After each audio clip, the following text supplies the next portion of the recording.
বক্তব্য দেওয়ার কিছু নাই, কলিজায় রক্তক্ষরণ হয় যখন শুনি এক এক দরবারের সামনে পাগলদের গায়ে হাত দেয়, তখন ভালো লাগে না। আপনারা অনেকেই অনেক মতামতে চলেন, আসলে আমাদের কলিজার ভিতরে যে কষ্ট, সেই কষ্ট এক আল্লাহ নবী ছাড়া আর কাউকে বলার নাই। দেখেন কিছুক্ষণ আগে মুরব্বী বলে গেল যে আমাদের এই মাইলপিট মাজার ভাঙচুরের নাকি আমাদের জন্য সরকার ঘোষণা দিতে যে আমাদের হইয়া অন্যায়ের প্রতিবাদ করবে। আমার কাছে এই কথা বলার সাথে সাথে হরিপুর কওমি মাদ্রাসার একটা কি জন আসলো, দলিল জন আসলো। দেখেন এই হরিপুর কওমি মাদ্রাসার ছাত্ররা পাগল তো বাইরে বাইরে বানাইছে, এইটা কি সহ্য হয়? বলেন এইটা সহ্য হয়? আমি ছিলাম শাহপরান বাবার দরবারে, এখন এইখানে অনেক পাগল আছে, আমার এখানে অনেক পাগল আছে। আপনারা জানেন না যেইভাবে মারপিট করছে এইভাবে কোনো মানুষ মারতে পারে না। আরে তারা বলে কথায় কথায় তারা নাকি মুসলমান, তারা হয়তো মুসলমান কিন্তু একদল মুসলমান ছিল, তার নাম ছিল এজিদ শিমার।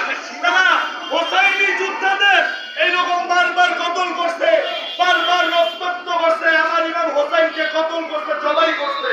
তারা কেন? তারাও টুপি পরা ছিল, আমার মতো দাঁড়িয়ে ছিল,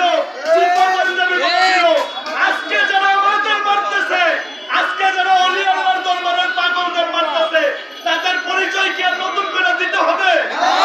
তাদের পরিচয় তারা নিজেরাই দিতেছে।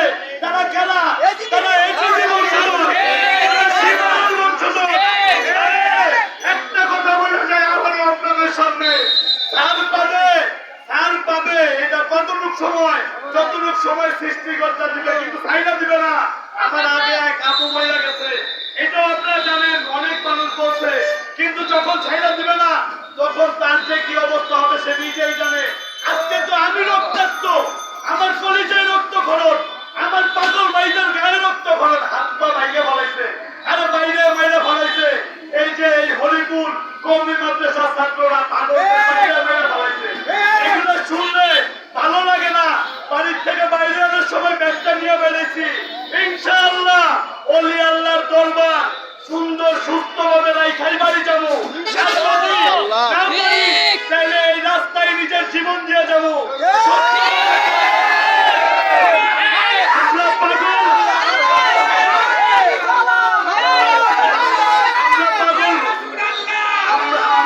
আমরা পাগল ফকির মানুষ, আমরা সাধু ফকির মানুষ। আমরা আমাদের মুখ দিয়ে বলতে পারবো না যে তোমার গায়ে হাত দিব। তুমি কত বড় ক্ষমতাধর, তোমাকে আমার মারতে হবে না। আমার সৃষ্টিকর্তা তোমাকে দেখা নিবে, কারণ তুমি সৃষ্টিকর্তার যে ওলি আল্লাহ তাদের পক্ষে বিপক্ষে চলে গেছো, তাদের বিপক্ষে আঙ্গুল জুড়াও। আমি একটা আইডি চালাই, আমার আইডিতে আমি পোস্ট করি, কত ওহাবি মরা মানুষ তারা নিজেরা বলতেছে আমি ওহাবি, আমি বাজার ভাঙুন, তুই কি করবি? আরে তারা বলতে চাই আমি বাবা গোলাপ তার সামনে আছি, হিম্মত থাকে তো বাবা গোলাপ তার সামনে গুরুত্ব দিয়ে যাবো, সবটু গুরুত্ব দিয়ে যাবো। তুই কিসে নিবি? বালতিতে দিবি না ট্যাঙ্কিতে দিবি? তুই তোর রক্ত নেওয়ার জন্য প্রস্তুত হয়ে আয়। আমরা পাগল আমাদের মারবো না, আমরা তোদের মারতে পারি না, ওলি আল্লাহ আমাদের এই শিক্ষা দেয় নাই। আমরা মাইর খাইতে প্রস্তুত, দেখি তুই কয়টা মানুষের মাইরা ওলি আল্লাহ দরবার ধ্বংস করতে পারোস। ইনশাআল্লাহ কাল কিয়ামতের দিন পর্যন্ত ওলি আল্লাহর দরবার আছে।